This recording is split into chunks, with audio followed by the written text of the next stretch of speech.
আকাশবাণী কলকাতা গ্রামীণ সংবাদ পড়ছি Shubhra Chakraborty.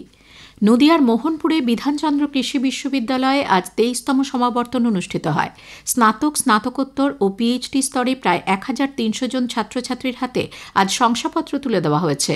Doctor of science, বিধান কৃষি রত্ন অ্যাওয়ার্ড, বিধান কৃষক শিরোমণি অ্যাওয়ার্ড, বিধান কৃষি উদ্যোগপতি সম্মানে ভূষিত করা হয় 7 জনকে। সমাবর্তন ভাষণে আচার্য তথা রাজ্যপাল সিভি আনন্দ বোস বলেন, কৃষিকাজ হল সবথেকে গুরুত্বপূর্ণ এবং মহৎ কাজ।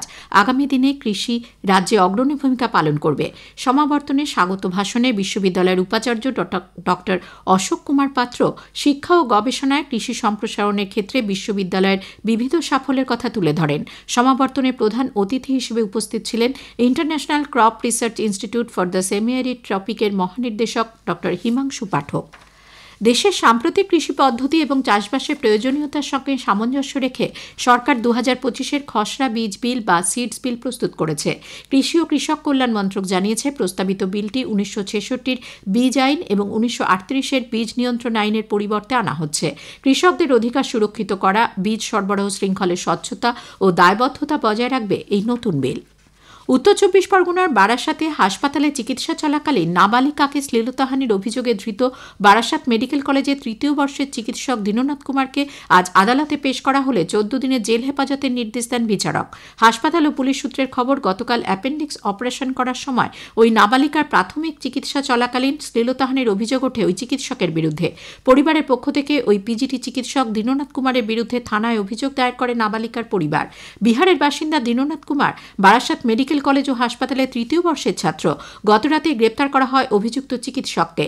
আজ অভিযুক্ত চিকিৎসকের বিরুদ্ধে পক্সো ধারায় মামলা রুজু করা হয়েছে। পূর্ব বর্ধমানের ভাতারের বলগোনা বাজারে 2টি গ্যাস ওভেন মেরামতির দোকানে হানা দিয়ে মোট 47টি রান্নার গ্যাস সিলিন্ডার উদ্ধার করেছে পুলিশ। মঙ্গল মুন্সি নামে এক দোকান মালিককেও গ্রেপ্তার করা হয়। পুলিশ সূত্রে জানা গেছে, ভাতারের বিভিন্ন জায়গা থেকে বেশ কিছুদিন ধরে রান্নার গ্যাসের সিলিন্ডার চুরির অভিযোগ আসছিল।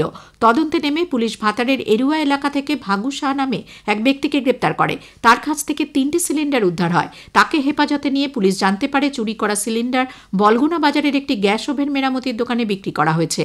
এরপরই আজ বলগোনা বাজারে হানা দেয় পুলিশ।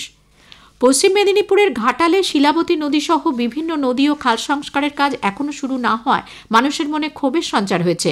সেচ দপ্তরের শিডিউল অনুসারে শিলাবতী নদীর নিম্নাংশ সহ ঘাটাল মাস্টার প্ল্যানের অন্তর্গত সমস্ত নিকাশি খালগুলি অবিলম্বে পূর্ণ সংস্কার, মাস্টার প্ল্যানের প্রথম পর্যায়ের কাজ দ্রুততার সাথে সুষ্ঠুভাবে কার্যকর করার দাবিতে সেচ দপ্তরের এক্সিকিউটিভ ইঞ্জিনিয়ার, ঘাটালের মহকুমা শাসক এবং সেচ দপ্তরের এসডিওর কাছে আজ স্মারকলিপি দেওয়া হয়। নদিয়ার ভাগীরথী নদীর ওপর গৌরাঙ্গ সেতুর জরুরি মেরামতির কাজ শুরু হবে আগামী 15ই নভেম্বর। 31শে ডিসেম্বর পর্যন্ত এই কাজ হবে বলে প্রশাসনের পক্ষ থেকে জানানো হয়েছে। শীতের মরশুমে প্রবীণ নাগরিকদের নিউমোনিয়া সংক্রমণ রুখতে কেন্দ্র ও রাজ্য সরকার যৌথভাবে প্রবীণদের বিনামূল্যে নিউমোনিয়া ও ফ্লু ভ্যাকসিন দেওয়ার সিদ্ধান্ত নিয়েছে। প্রায় 1500 প্রবীণ নাগরিককে বিনামূল্যে এই টিকা দেওয়ার লক্ষ্যমাত্রা নেওয়া হয়েছে। পাইলট প্রজেক্ট হচ্ছে দক্ষিণ 24 পরগনার সোনারপুর ব্লকে। গ্রামীণ সংবাদ শেষ হলো। এর পরের খবর 7টা বেজে 25 মিনিটে।